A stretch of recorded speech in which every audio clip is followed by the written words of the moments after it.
Really, this presentation, the very controversial Google Slides presentation, it's been being taught for years. How could the people in charge here have not known about this, and how could they not have been so transparent, you know? Like, it was a problem, it's an issue that our school was enforcing ideologies with an iron fist, not even rather than a gentle hand. That is Yale University freshman Sahar Tartak pushing back against her Long Island high school when she was a senior. Tartak was the treasurer, and the school wanted to allocate almost $400 for a racial equity group to visit her school and talk about systemic racism, but she refused to sign the check. Now, she also wrote about her experience in the Wall Street Journal, saying teachers tried to even bully her into doing it. Sahar Tartak's currently a freshman, though, now at Yale University, and she joins us live. Sahar, thanks so much for coming on to speak about this. Talk to us.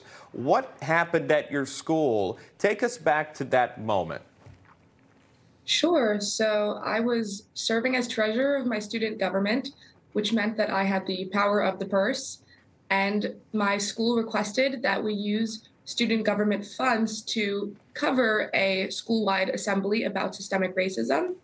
But without even posing opposition to systemic racism or any of that discussion, because I didn't know anything, I just asked for more information.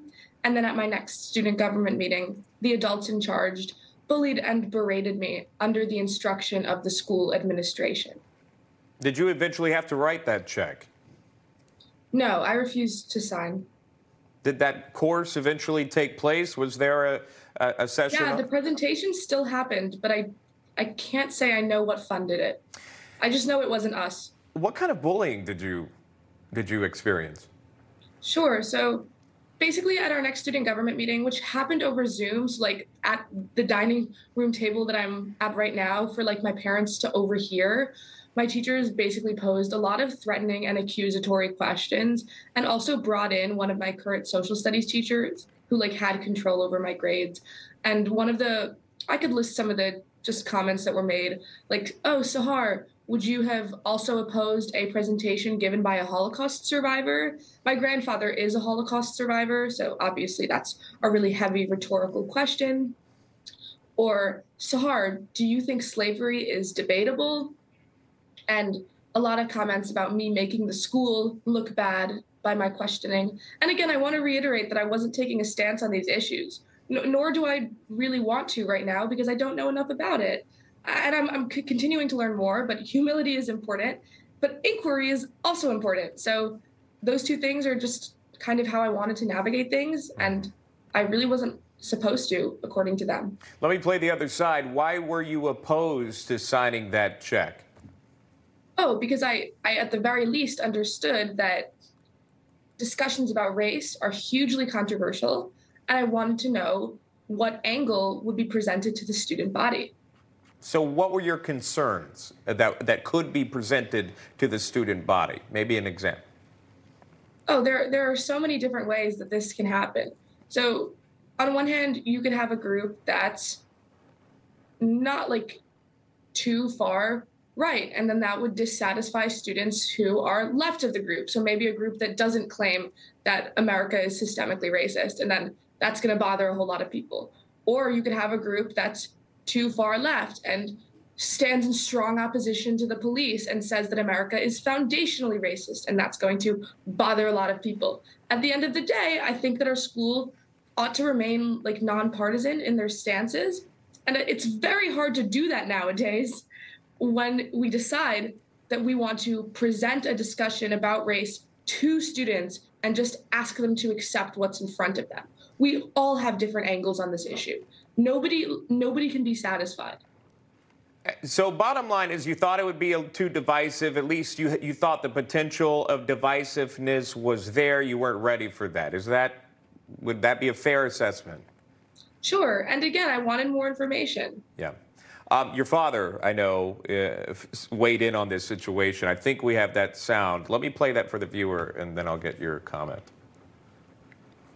I had assumed that this particular community was robust enough, and that the kids were robust enough that if if they were being told that they're deep down they're all racist and lousy, I thought that most people, let's say, are like I am, that they hear bad stuff directed toward them and they just say, nonsense. But like, no, again, these are kids. You don't teach kids that they're lousy and just somehow that's going to redeem the world and make it less racist. And this has been a divisive topic, and there are not many that speak out about it. And if they do receive backlash. Your father clearly has your back of you standing up there. I'm sure maybe there were some other classmates. Were there others that stood up with you on your process or your journey through this process, rather? Oh, absolutely. I would say that on one hand, I received a lot, maybe too much silent support, like people saying, like, I can't take the risk of standing up. And I want to reiterate that the whole idea here about courage is that you should stand up because we don't live in like a regime like my family was in where you'll get shot for standing up. So like it's worth it. But I definitely got a lot of like many of my peers approaching me and thanking me for my work. And I actually have a close friend who even ran for student office to like join me in this fight and make sure that students have more autonomy in the school. And I also worked with an outside organization called the Foundation Against Intolerance and Racism, because having like a structured institution to make sure that you don't fight this fight alone is super helpful. I want to point out as we close this segment, you were, if I'm being told correctly, you were class valedictorian. Now you're at Yale. Is all of that correct? I mean, if it is, clearly you had a lot to lose. Oh, thank you so much. Yeah, so that is true. But again, this stuff is nonsense. It doesn't mean anything. Our culture of like speech and democratic dialogue certainly comes before my position as valedictorian or my like admission to college. Like, come on, at the end of the day, I'll go to college. I'll be fine. What are you majoring in? I'm considering ethics, politics, and economics. I could have guessed. Sahar Tartak joining us live with her story, sharing what she experienced there in high school. Clearly, though, seeing a lot of success. Sahar, thank you so much for coming on. Good to see you. We appreciate the topic discussion. Thank you. Thank you.